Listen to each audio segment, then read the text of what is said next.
네, 오늘은 여호와께서 다스리시리라 라는 제목으로 하나님의 말씀을 전하도록 하겠습니다. 지난 시간에 우리가 사사기 8장의 17절까지를 보았는데요. 오늘은 8장의 나머지 내용을 모두 보도록 하겠습니다. 진짜 기드온 이야기의 결말에 해당하는 부분이 되겠습니다. 기드온 이야기의 이 마지막 부분의 주제는 왕 그리고 다스림이라는 말로 표현할 수 있을 것 같은데요. 사사 시대는 이스라엘에 아직 왕이 없던 시대입니다.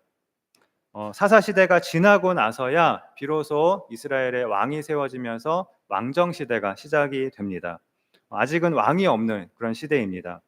출애굽 시대에는 하나님께서 모세를 지도자로 세우셔서 광야에서 이스라엘 백성들을 인도하셨고, 또 이어서 가나안 정복 시대에는 여호수아를 지도자로 세우셔서 백성들을 인도해 주셨습니다. 그리고 여호수아가 죽은 후에 사사 시대에는 하나님께서 그때그때 필요에 따라 사사를 또 일으키셔서 이스라엘을 대적의 손에서 구원하셨습니다. 이스라엘에는 왕이 없는 대신 하나님께서 언제나 다스려 주셨습니다. 하나님께서 인도하시고 공급하시고 보호하시고 싸워 주셨습니다. 하나님이 이스라엘 백성의 왕이었습니다. 그런데 이 사사기가 제기하고 있는 질문 중에 하나는 바로 왕에 대한 것입니다. 하나님이 이렇게 이스라엘의 왕이시라면 과연 이스라엘에는 다른 나라처럼 왕이 필요한가 아니면 필요하지 않은가 하는 것입니다. 그리고 이 주제가 처음으로 등장하게 되는 곳이 바로 이 기드온입니다.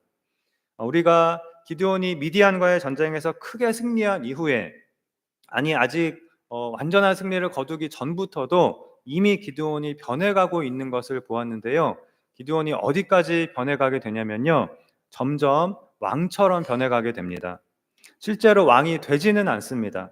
그러나 미디안 전쟁 이후로 40년 동안 기드온은 왕처럼 살다가 생을 마감하게 됩니다. 좋은 의미에서 왕처럼이 아니라, 이스라엘을 잘 다스렸다 그런 의미에서가 아니라 안 좋은 의미에서 타락한 왕처럼, 그렇게 타락에 타락을 거듭하며 기드온은 살아가게 됩니다. 그리고 그러한 기드온의 영향이 기드온이 죽은 이후에도 9장에까지 미치게 되는데요. 그래서 사실은 기드온이 죽은 이후의 내용인 9장까지도 사사 기드온의 이야기에 포함된다고 볼 수가 있겠습니다. 이처럼 기드온은 이스라엘의 사사가 되어 300명 용사로 미디안의 대군을 물리치는 큰 업적을 세웠지만 끝이 좋지 못함으로써 결과적으로 부정적인 평가를 받는 사사가 되었는데요. 이 좋은 평가, 나쁜 평가, 이 평가가 중요한 것이 아니라, 사실 성경에 나오는 모든 인물은 예수님 외에는 그 누구도 당연히 완전한 인물은 없습니다. 이스라엘의 가장 훌륭한 왕인 다윗도 하나님 앞에 큰 죄를 범하였던 것을 우리가 잘 알고 있지 않습니까? 그런데 기드온의 안타까운 점은 유종의 미를 거두지 못하였다는 것입니다. 훌륭한 일을 하고서도 타락의 길로 접어들어 생을 마감하였다는 것입니다. 이러한 기드온의 이야기는 사실 전형적이라고 할 수 있을 정도로 오늘날에도 우리는 이 기드온과 같은 인물들을 정말 많이 볼 수가 있는데요. 무엇보다도 우리 역시, 우리도 누구나 이런 기드온이 될 수 있다는 점에서 정말 그렇거든요. 기드온은 우리에게 정말 중요한 교훈을 주고 있는 인물이라고 할 수가 있습니다. 자, 그럼 지난 시간까지 본 17절 이후부터 이제 8장의 마지막 내용까지를 살펴보도록 하겠습니다. 지난 시간에 본 내용은 도망가는 미디안의 두 왕 세바와 살문나를 기드온이 요단강 동편에까지 가서 끝까지 추격해서 사로잡는 그런 내용이었는데요.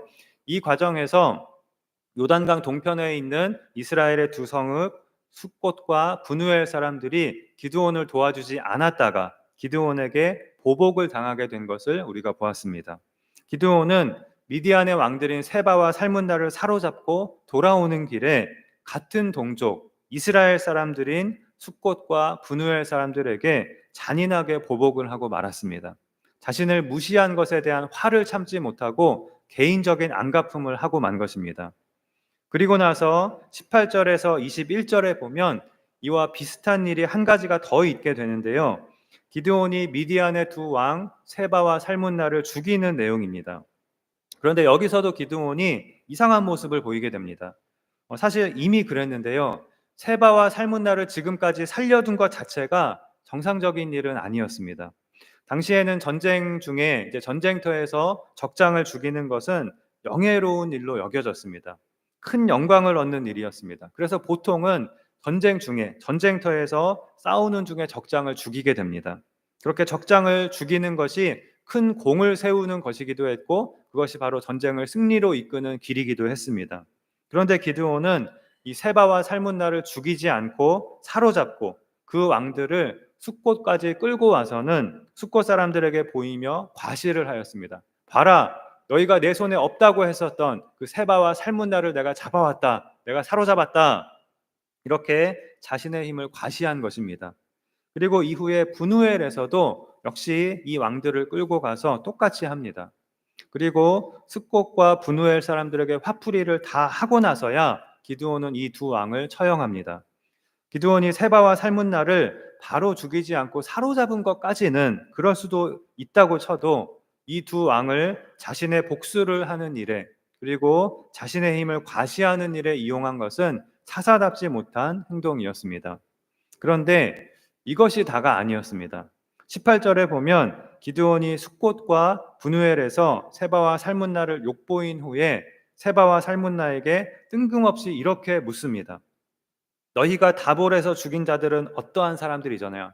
즉 누구였느냐? 이렇게 세바와 살문나에게 물었는데 세바와 살문나의 대답은 그들이 너와 같아서 하나같이 왕자들의 모습과 같더라라는 것이었습니다. 기드온 너처럼 왕자들 같더라라는 것입니다. 우리가 이 말을 그냥 대수롭지 않게 생각하고 넘어갈 수도 있지만 어쩌면 기드온은 사사가 된 이후에 그 짧은 시간 동안 이미 벌써 왕처럼 행동하고 있었을지도 모릅니다. 물론 그것이 성경에 나오지는 않기 때문에 우리가 알 수는 없지만 우리가 앞뒤에 나오는 기드온의 모습을 보면 세바와 살문나가 한 말이 그냥 한 말이 아닌 것처럼 그렇게 느껴집니다. 그리고 실제로 그냥 한 말이 아닌 것이 19절에 보면 기드온이 이렇게 대답합니다. 그들은 내 형제들이며 내 어머니의 아들들이니라. 여호와께서 살아계심을 두고 맹세하노니 너희가 만일 그들을 살렸더라면 나도 너희를 죽이지 아니하였으리라. 세바와 살문나가 죽인 자들은 기드온의 친형제들이었습니다. 동복 형제들이었던 것입니다. 다시 한번 복수심이 불타오른 기드온은 이번에도 해서는 안 되는 말을 하고 맙니다. 그것도 하나님을 두고 맹세하면서 이렇게 말합니다. 너희가 만일 그들을 살렸더라면 나도 너희를 죽이지 아니하였으리라. 무슨 말입니까? 내가 지금 너희를 죽이는 것은 너희가 내 친형제들을 죽였기 때문이다. 너희가 내 형제들을 죽이지만 않았어도 나도 너희를 죽이지 않았을 것이다 라고 말하고 있는 것입니다.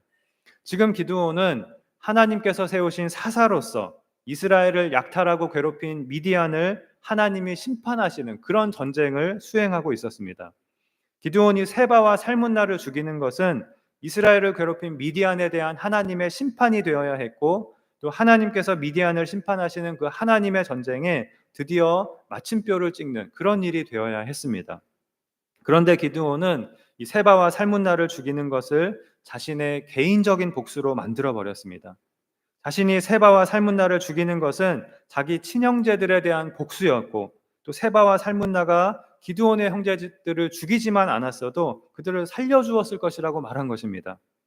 하나님께서 미디안을 심판하시는 하나님의 전쟁을 기드온은 자신의 개인적 복수를 위한 전쟁으로 그 의미를 완전히 퇴색시켜 버린 것입니다.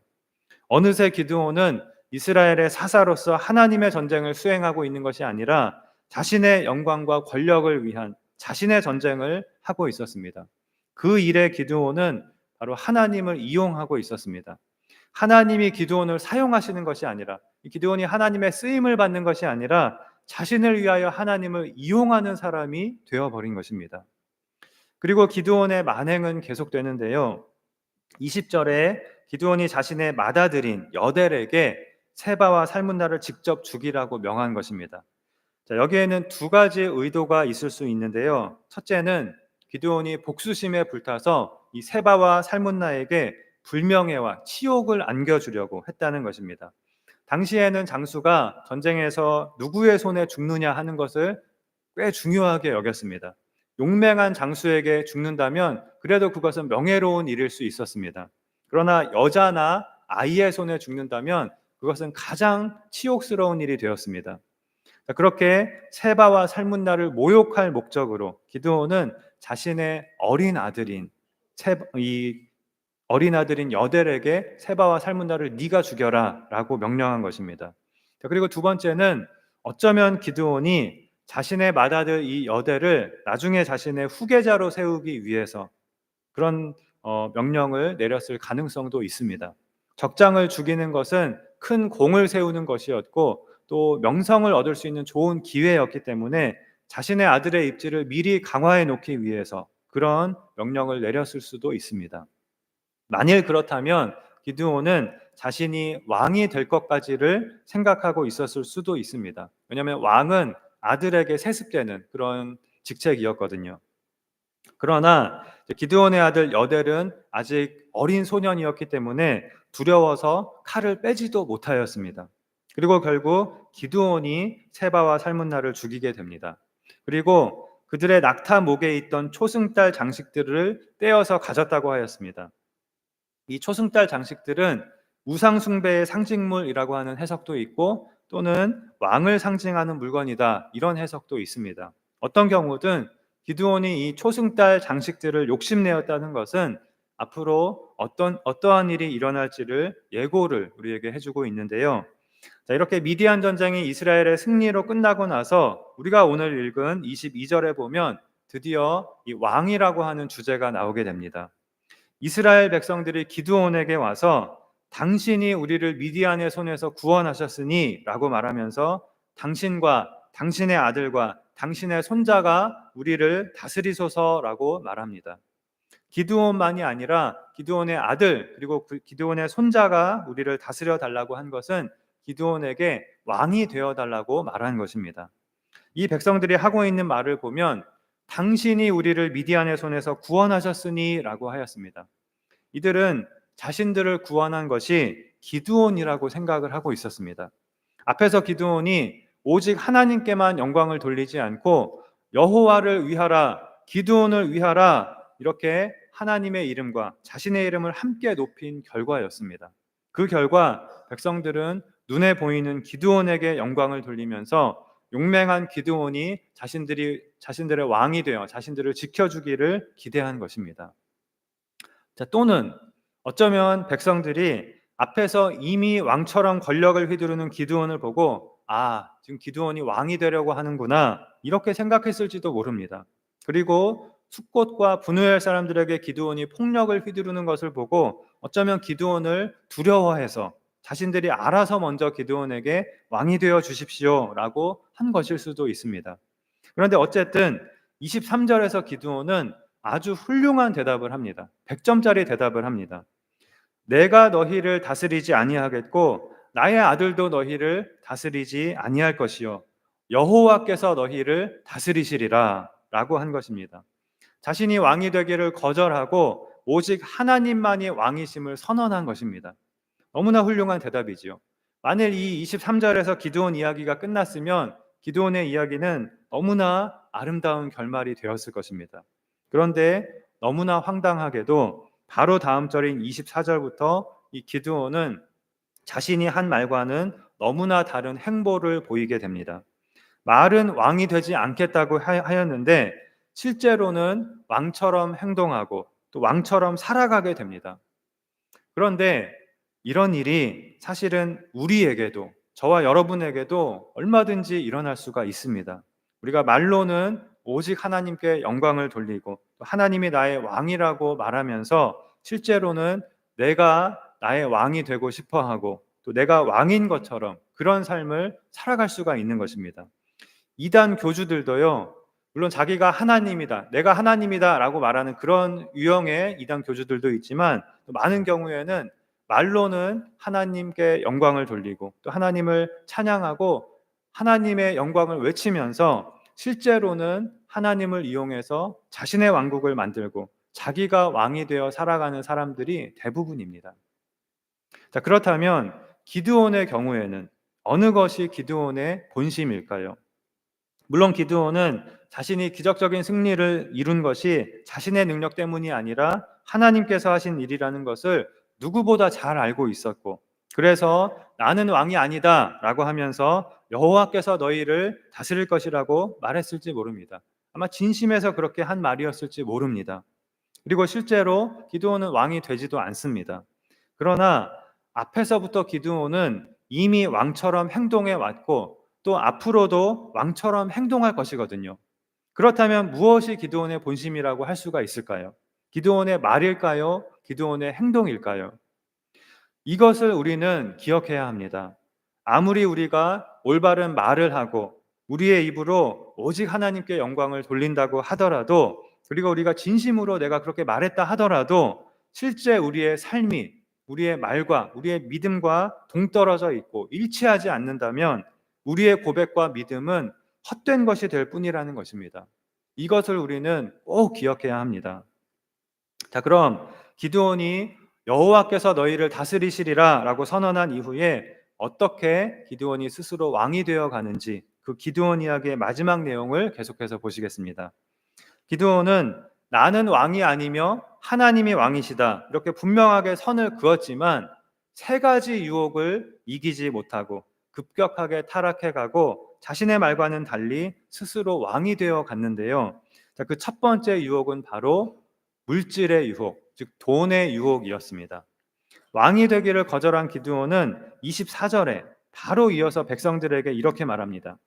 내가 너희에게 요청할 일이 있으니 너희는 각기 탈취한 귀고리를 내게 줄지니라.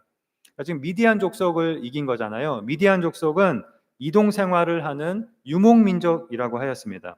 그래서 이들은 항상 옮겨 다니기 때문에 전 재산을 항상 자기 몸에 다 지니고 다녔습니다. 어떻게 하였냐면요, 금으로 장신구를 만들어서 몸에 하는 것이었습니다. 그래서 이스라엘 백성은 이 미디안과의 전쟁을 통해서 미디안 병사들이 몸에 지니고 있던 엄청난 양의 전리품을 얻게 되었습니다. 바로 그 금 귀고리를 나에게 달라고 기드온이 요청한 것입니다. 한마디로 왕은 됐고 난 그런 건 관심 없고 돈이나 달라, 금이나 달라 이렇게 요구한 것입니다. 기드온의 이러한 요구는 전쟁의 승리가 자신의 덕분이라는 것을 의미했습니다. 그래서 당당하게 자신의 몫을, 전리품 중에 이 정도는 나의 몫이다 이렇게 요구를 한 것입니다. 자, 그러자 25절에 백성들은 우리가 즐거이 드리리이다 하고 저마다 기드온에게 금 귀고리를 주었습니다. 우리가 즐거이 드리리이다 하고 말했다는 것인데요, 이들이 정말로 즐거이 금 귀고리를 내놓았는지 아니면 폭군으로 변해버린 기드온을 두려워해서 그렇게 한 것인지는 사실 알 수가 없습니다. 자, 어쨌든 백성들은 엄청난 양의 금과 폐물들을 기드온에게 바쳤는데요, 26절에 보면 기드온이 요청한 금 귀고리의 무게가 금 1700세겔이라고 하였습니다. 백성들이 자발적으로 준 양이 아니라 기드온이 요청한 양이라고 하였습니다. 1700세겔은 약 20kg으로 엄청난 양의 금이었습니다. 이것을 기드온이 백성들에게 요구한 것입니다. 학자들은 이렇게 많은 금을 백성들에게 요구하는 것은 보통 왕이 백성에게 요구하는 것이다. 그리고 또 이렇게 많은 금을 왕에게 바치는 것은 바로 백성들의 복종을 의미하는 것이다 라고 말합니다. 나는 왕이 되지 않을 것이다 라고 말을 하고 돌아서자마자 벌써 기드온은 이렇게 왕처럼 행동을 하고 있는 것입니다. 그리고 1700세겔의 금 외에도 초승달 장식들과 폐물과 또 미디안 왕들이 입었던 자색 의복과 그들의 낙타 목에 둘렀던 사슬을 기드온은 요청하여 받았다고 하였는데요, 이것들은 모두 왕을 상징하는 물건들이었습니다. 나는 왕이 아니다, 하나님이 왕이시다 라고 말하고 있는 순간에도 이미 기드온의 마음은 돈을 향하고 있었던 것입니다. 돈의 유혹을 이기지 못한 것입니다. 이 돈의 유혹은 기드온뿐만이 아니라 아마 가장 많은 사람을 넘어지게 하는 유혹일 것입니다. 그래서 언제나 우리가 조심해야 할 첫 번째 유혹이라고 할 수가 있습니다. 우리가 이 세상에서 하나님의 자녀로 살고 또 하나님의 일꾼으로 살기 위해서는 제일 먼저 우리는 정직한 사람이 되어야 합니다. 그 중에서도 특히 돈에 대해서 정직한 사람이 되어야 합니다. 돈에 대해서 정직한 사람은 다른 모든 면에 있어서도 정직한 사람이 될 확률이 굉장히 높습니다. 반대로 우리가 돈의 유혹에서 무너지기 시작하면 그것이 시작이 되어서 다른 모든 면에서도 급속도로 다 연쇄적으로 타락하게 되기가 굉장히 쉬운 것입니다. 디모데전서 6장 10절에 돈을 사랑함이 일만하게 뿌리가 되나니 이것을 탐내는 자들은 미혹을 받아 믿음에서 떠나 많은 근심으로써 자기를 찔렀도다라고 하였습니다. 여러분, 돈이 악의 뿌리인 것이 아니라 돈을 사랑함이, 우리가 돈을 사랑할 때 그것이 일만 가지 악의 뿌리가 된다는 것입니다. 돈 자체는 나쁜 것이 아닙니다. 우리가 돈에 대해서 어떠한 태도를 가지느냐, 돈을 어떻게 다루느냐, 돈이 나의 주인이 되느냐, 하나님이 나의 주인이시냐, 이것이 중요한 것입니다. 우리는 하나님으로부터 너에게는 내가 믿고 돈을 맡길 수 있겠다. 너는 돈의 유혹에 넘어가지 않을 사람이구나. 이러한 인정을 받는 사람이 반드시 우리는 되어야 하겠습니다. 그러면 하나님께서 무슨 일이든지 맡겨주시는 그런 일꾼이 우리는 될 것입니다. 그러기 위해서 우리는 돈을 사랑하지 말고, 돈은 좋은 것이지만 나쁜 것도 아니고 좋은 것도 아니지만 우리가 돈을 사랑하지 말고 하나님을 사랑하고 또 돈을 주인으로 섬기지 말고 오직 하나님만을 주인으로 섬기는 그런 삶을, 말이 아니라 그런 삶을 우리는 반드시 살아가야 하겠습니다. 다음으로 기드온이 넘어진 두 번째 유혹은 권력의 유혹입니다. 자신에게 허락되지 않은 권력을 탐하게 된 것입니다. 사람이 돈의 유혹에 넘어가고 나면 보통 그 다음 수순은 권력을 또 바라보게 됩니다. 27절에 기드온이 그 금으로 에봇 하나를 만들어 자기의 성읍 오브라에 두었더니 온 이스라엘이 그것을 음란하게 위함으로 그것이 기드온과 그의 집에 올무가 되니라 라고 하였습니다. 이 에봇이 무엇이냐면요, 대제사장이 입는 옷 중에 하나인데요, 대제사장이 하나님의 뜻을 물을 때에 사용하는 것이었습니다. 그런데 제사장이 아닌 기드온이, 므낫세 지파에 속한 기드온이 자신이 받은 그 많은 금으로 에봇 하나를 만들어서 자기가 사는 곳 오브라에 두었다는 것입니다. 그러자 온 이스라엘이 그것을 음란하게 위하였다고 하였습니다.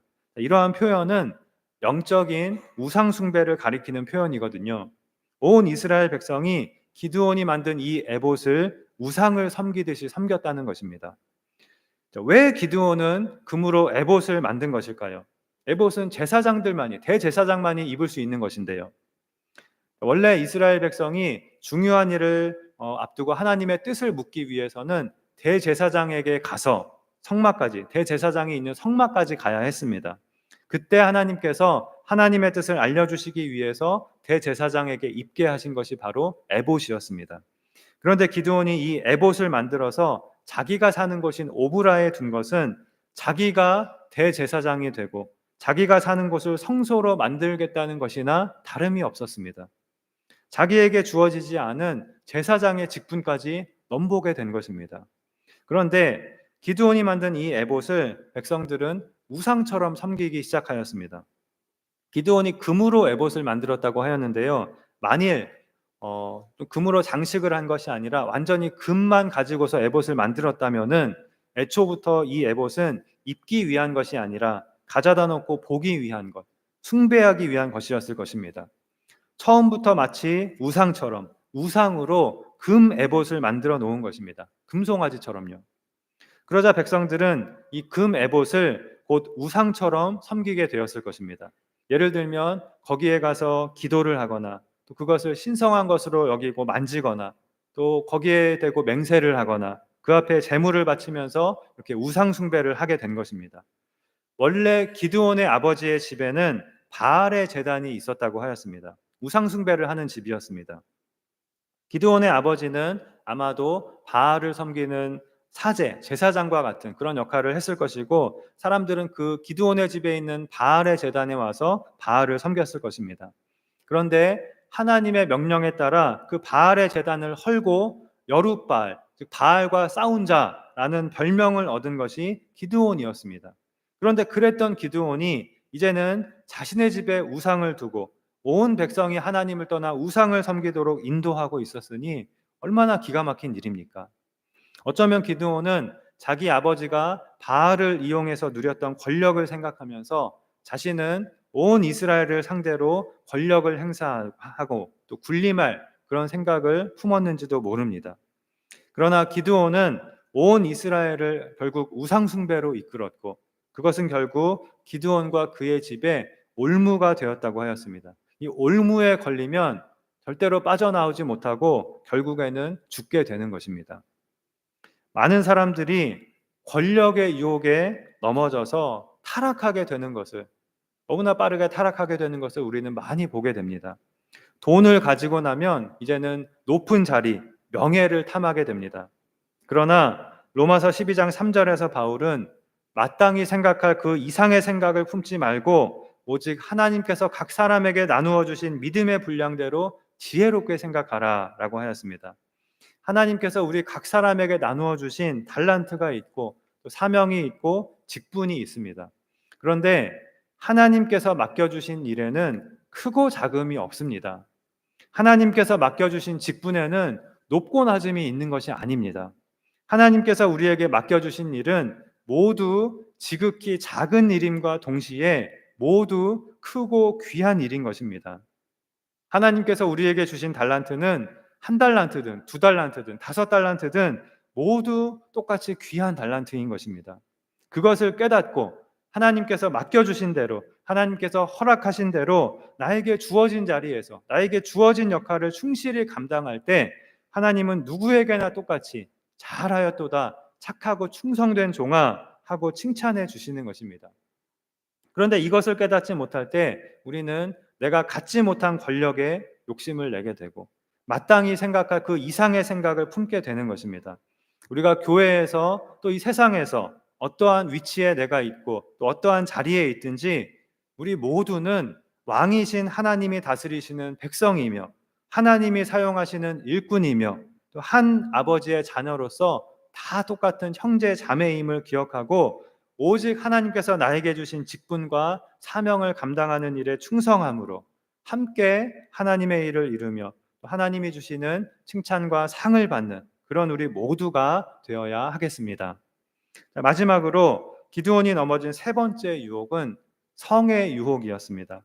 8장의 마지막 부분은 기드온이 남은 여생 40년을 어떻게 살았는지에 대해서 오직 한 가지만을 언급하였는데요. 30절에 기드온이 아내가 많음으로 그의 몸에서 낳은 아들이 70명이었고 라고 하였습니다. 왕이 되기를 거절한 기드온은 대신 많은 금을 가지고 고향에 돌아와 살면서 이제는 자신의 정욕을 채우는 데 시간을 보내며 살아가게 됩니다. 기드온의 아들이 70명이라고 하였는데요. 이 말은 아들만 있겠습니까? 딸도 적어도 70명은 있었다라는 뜻이 됩니다. 기드온의 자녀가 무려 150명 정도나 되었다는 것입니다. 그렇다면 기드온의 아내는 최소한 수십 명이었을 것입니다. 이렇게 많은 아내를 두는 것은 왕의 전형적인 모습입니다. 그것도 좋은 왕이 아니라 나쁜 왕의 전형적인 모습입니다. 나는 왕이 되지 않겠다 이렇게 하였지만 실제로는 자신이 만든 왕국에서 왕처럼 살아간 것입니다. 이렇게 많은 아내를 두고 많은 아들과 딸을 낳았다는 것, 이것이 기드온이 나이가 많아 죽을 때까지 그가 살았던 삶에 대하여 성경이 기록하고 있는 것의 전부입니다. 너무나 씁쓸하지요. 자, 그리고 31절에 보면 기드온은 많은 아내를 두는 것으로 만족하지 않고 또 첩까지 두었는데요. 세겜에 있는 그의 첩이 낳은 아들의 이름을 아비멜렉이라고 지었다고 하였습니다. 여러분, 그런데 이 아비멜렉이라고 하는 이 이름의 뜻이 무엇이냐면 나의 아버지는 왕이시다라는 뜻입니다. 이것이 첩이 낳은 자기 아들에게 기드온이 붙여준 이름이었습니다. 기드온이 스스로를 이미 왕처럼 생각하고 있었다는 것을 보여주는 대목입니다. 나는 왕이 아니다, 하나님이 왕이시다라고 말하던 기드온이 이렇게까지 타락하게 된 것입니다. 기드온의 이러한 죄들은 결국 사사기 9장에서 비참한 결과로 나타나게 되는데요. 기드온이 죽은 후에 기드온이 첩에게서 낳은 아들 이 아비멜렉이 기드온의 70명의 아들 중에 69명을 한 자리에서 하루아침에 죽여버립니다. 그런 끔찍한 사건이 벌어지게 됩니다. 그리고 이런 끔찍한 죄를 저지른 아비멜렉도 결국에 가서는 비참한 최후를 맞이하게 됩니다. 지금까지 우리가 사사 기드온의 이야기를 여러 시간에 걸쳐서 살펴보았는데요. 기드온은 앞에서 나왔던 지금까지 나왔던 사사들과는 달리 좀 특이한 사사라고 할 수도 있지만 사실 기드온은 그 누구보다도 평범한 사람이고 어쩌면 우리와 가장 가까운 사람일지도 모릅니다. 어쩌면 지금 우리가 기드온이 살았던 삶을 살아가고 있고 또 기드온이 걸었던 길을 걸어가고 있을지도 모릅니다. 그렇기 때문에 처음에는 두려움이 많고 믿음이 연약했던 기드온이 어느샌가 거침없는 폭군의 모습으로 변해가고 나는 왕이 아니다, 하나님이 왕이시다라고 했던 기드온이 실제로는 왕처럼 살았던 것에 대해서 우리가 다시 한번 돌아볼 필요가 있는데요. 도대체 기드온은 왜 이렇게 변해버린 것일까요? 기드온이 변하게 된 어떤 계기가 있다면 그것은 무엇이었을까요? 그것은 바로 기드온이 미디안과의 전쟁에서 너무나도 엄청난 기적적인 승리를 한 것입니다.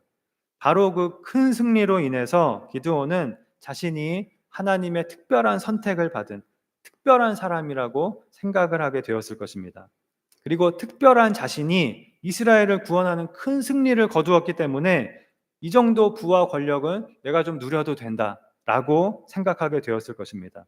그래서 당당하게 백성들에게 금 귀고리를 요구하고 또 자신은 특별한 선택을 받았기 때문에 제사장의 역할도 내가 할 수 있을 것이라고 생각하고 에봇을 만들고 그렇게 끝없이 타락하며 하나님이 왕이시라는 자신의 말과는 달리 남은 생애를 왕처럼 살아가게 되었습니다. 고린도전서 10장 12절에서 바울은 그런즉 선줄로 생각하는 자는 넘어질까 조심하라. 우리가 높아졌을 때, 성공했을 때 넘어질까 조심하라. 이렇게 말씀하고 있습니다. 우리가 선줄로 생각하는 것이 그 교만이 가장 위험한 것입니다. 앞에서 제가 기드온이 위대한 일을 하고도 나중에 가서 끝이 좋지 못하고 타락함으로 그 위대한 일을 한 것을 퇴색시켜 버리고 말았다라고 말씀을 드렸는데요.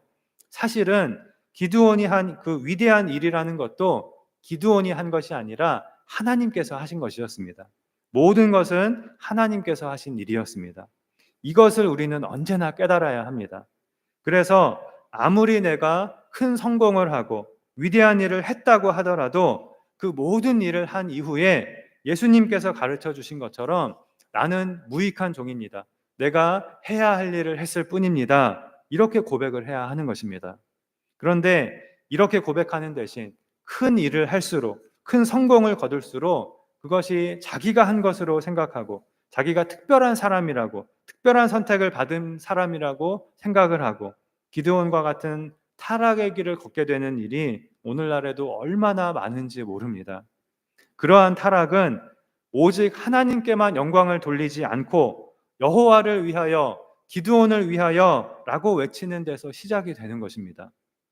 처음에는 오직 하나님께만 영광을 돌리다가도 점점 나도 이 정도는 영광을 좀 나누어 가져도 되지 않나 이러한 마음이 고개를 들게 되는 것입니다. 그러다가 결국 기드온은 오직 하나님만이 왕이시다라고 선언하고서도 자기도 왕이 되려고 하는 그런 삶을 살고 말았습니다. 그런데 우리가 오늘 본문에서 놓치지 말아야 할 부분이 하나가 있습니다. 기드온이 이렇게 변하고 타락하게 된 데에는 기드온 자신에게만 책임이 있는 것이 아니라 사실은 기드온과 백성들 양쪽 모두에게 책임이 있었다는 것입니다. 당신이 우리를 구원하셨으니 당신이 우리의 왕이 되어 주십시오. 이렇게 하나님이 하신 일을 가지고 눈에 보이는 기드온에게 영광을 돌리고 기드온을 하나님처럼 칭송한 백성들에게도 책임이 있는 것입니다. 이것이 오늘날에도 너무나 많이 나타나는 전형적인 패턴입니다. 성도들이 목사를, 특히 담임 목사를 하나님처럼 여기고 섬기는 것이지요. 목사의 말을 하나님의 말과 똑같이 여기고 목사의 말에는 그래서 절대 복종을 하는 것입니다. 여기에 자신은 특별한 선택을 받은 특별한 사람이라고 하는 그 목사의 착각과 교만이 더해져서 처음에는 멀쩡했던 사람이 이단 교주가 되고 자기만의 왕국을 건설하게 되는 일이 일어나게 되는 것입니다. 또한 이것이 대형교회 목사가 기드온처럼 타락하게 되는 아주 전형적인 패턴이기도 합니다.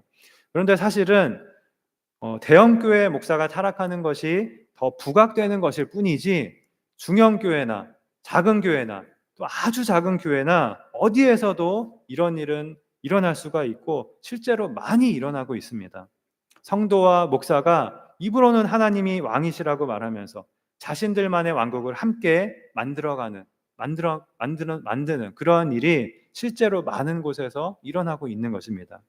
그렇기 때문에 저나 또 여러분이나 우리 모두에게 중요한 것은 오직 하나님만이 우리의 왕이심을 언제나 잊지 말고 항상 기억하면서 실제로 그러한 신앙으로 사는 것입니다.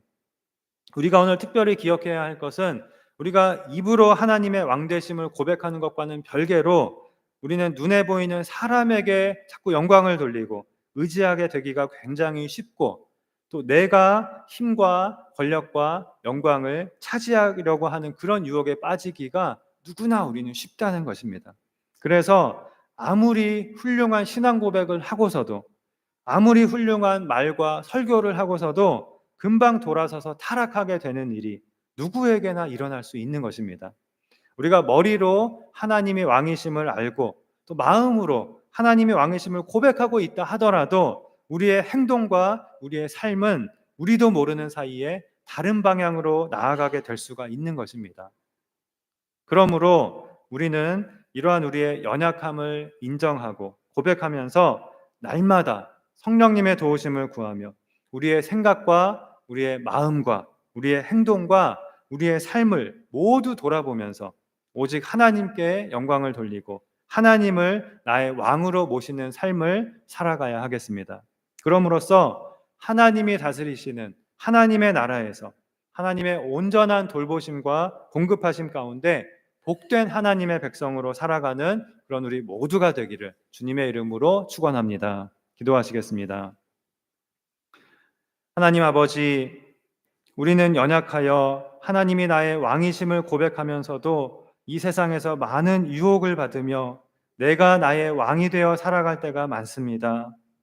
우리를 불쌍히 여겨주시고 용서하여 주시고 성령님께서 날마다 우리의 마음과 생각과 행동과 삶을 주장하여 주셔서 우리가 오직 하나님의 온전한 다스리심 가운데 살아가게 하여 주시옵소서.